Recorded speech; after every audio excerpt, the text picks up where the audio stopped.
Praise the lord. ఈరోజు దేవుని వాగ్దానము, మీరు వారికి భయపడకుడి, మరుగైనదేదియు బయలుపరచబడకపోదు, రహస్యమైనదేదియు తెలియబడకపోదు. మత్తయి సువార్త 10వ అధ్యాయము 26వ వచనము. సహోదరి సహోదరులారా, ఈ వాక్యం అంతిమంగా సత్యం ఎల్లప్పుడూ వెలుగులోకి వస్తుందని మరియు వారి క్రియలను దాచడానికి లేదా సత్యాన్ని తారుమారు చేయడానికి ప్రయత్నించే వారికి భయపడాల్సిన అవసరం లేదని తెలియజేస్తుంది. ప్రియులారా, ఈ వాక్య సందర్భాన్ని చూసినట్లయితే యేసయ్య తన శిష్యులను సువార్త ప్రకటించడానికి పంపినప్పుడు వారు ఎదుర్కొనే సవాళ్ళ గురించి, వ్యతిరేకతల గురించి తెలియజేస్తూ, తత్ఫలితంగా తలెత్తే భయాన్ని ప్రస్తావిస్తూ, వారు ఏ విధంగా ధైర్యంగా ఉండాలో, దేవుని అంతిమ అధికారంపై వారు ఏ విధంగా నమ్మకం ఉంచాలో గుర్తు చేస్తున్నాడు. ప్రియులారా, మనము సేవిస్తున్న దేవుడు భూమి ఆకాశములను సృజించినవాడు. ఆయనకు మరుగైనది ఏదీ లేదు. ఆయన తన సమయములలో తన పిల్లలకు రహస్యమైన వాటిని, మరుగైన వాటిని బయలుపరచుటకు ఇష్టపడువాడై ఉన్నాడు.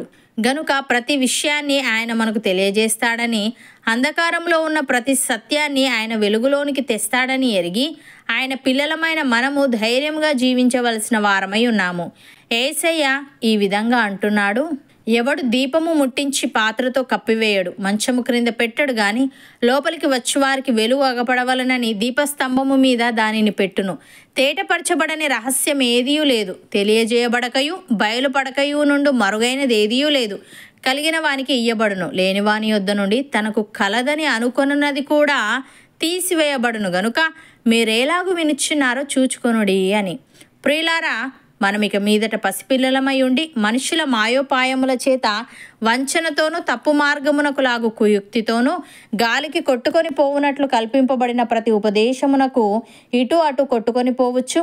అలల చేత ఎగురగొట్టబడిన వారమైనట్లుండక ప్రేమ కలిగి సత్యము చెప్పుచు క్రీస్తు వలె ఉండుటకు మనమన్ని విషయములలో ఎదుగుదము.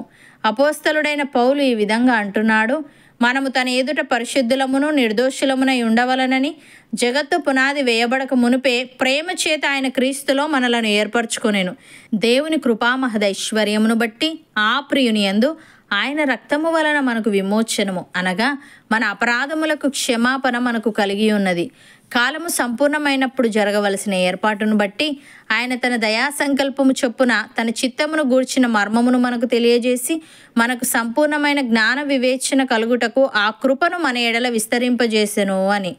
సహోదరి సహోదరులారా, పరిపూర్ణులైన వారి మధ్య జ్ఞానమును బోధించుచున్నాము. అది ఈలోక జ్ఞానము కాదు, నిరర్ధకులైపోవచ్చున్న ఈ లోకాధికారుల జ్ఞానమును కాదు గాని దేవుని జ్ఞానము మర్మమైనట్టుగా బోధించుచున్నాము. ఈ జ్ఞానము మరుగై ఉండెను, జగదుత్పత్తికి ముందుగానే దీనిని దేవుడు మన మహిమ నిమిత్తము నియమించెను. అది లోకాధికారులలో ఎవనికినీ తెలియదు. అది వారికి తెలిసి ఉండిన ఎడల మహిమా స్వరూపియగు ప్రభువును సిలువ వేయకపోయుందురు. ఇందును గూర్చి దేవుడు తను ప్రేమించి వారి కొరకు ఏవి సిద్ధపరచెనో అవి కంటికి కనబడలేదు, చెవికి వినబడలేదు, మనుష్య హృదయమునకు గోచరము కాలేదు అని వ్రాయబడి ఉన్నది. మనకైతే దేవుడు వాటిని తన ఆత్మ వలన బయలుపరిచి ఉన్నాడు. ఆ ఆత్మ అన్నిటినీ, దేవుని మర్మములను కూడా పరిశోధించుచున్నాడు. ఒక మనుష్యుని సంగతులు అతనిలోనున్న మనుష్యాత్మకే గాని మనుష్యులలో మరి ఎవనికి తెలియను. అలాగే దేవుని సంగతులు దేవుని ఆత్మకే గాని మరి ఎవనికినీ తెలియవు. దేవుని వలన మనకు దయచేయబడిన వాటిని తెలుసుకొనుటకై మనము లౌకికాత్మను కాక దేవుని యొద్ద నుండి వచ్చు ఆత్మను పొంది ఉన్నాము. అవును అన్నవారు నాతో పాటు ప్రార్థనలో ఏకీభవించండి.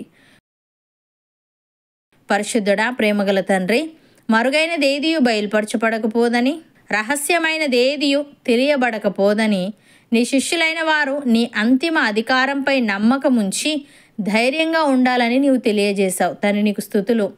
దేవ, అంధకారంలో ఉన్న ప్రతి సత్యాన్ని నీవు వెలుగులోనికి తెస్తావని, నీకు మరుగైనది ఏదీ లేదని నీవు తెలియజేశావు. గనుక మేము నీ యందు నమ్మిక ఉంచి ధైర్యంగా జీవించే వారముగా ఉండుటకు సహాయము దయచేయమని, మేము ఇక మీదట పసిపిల్లలమై ఉండి మనుష్యుల మాయోపాయముల చేత వంచనతోనూ తప్పు మార్గమునకు లాగు కుయుక్తితోనూ గాలికి కొట్టుకొని పోవునట్లు కల్పింపబడిన ప్రతి ఉపదేశమునకు ఇటు అటు కొట్టుకొని పోవచ్చు. అలల చేత ఎగురగొట్టబడిన వారమైనట్లుండక ప్రేమ కలిగి సత్యము చెప్పుచు నీ వలె ఉండుటకు కృపచూపమని, నీ దయా సంకల్పము చొప్పున నీ చిత్తమును గూర్చిన మర్మమును మాకు తెలియజేసి మాకు సంపూర్ణమైన జ్ఞాన వివేచన కలుగుటకు నీ కృపను మాలో ప్రతి ఒక్కరి ఎడల విస్తరింపజేయమని యేసుక్రీస్తు నామమున ప్రార్థిస్తున్నాము తండ్రి.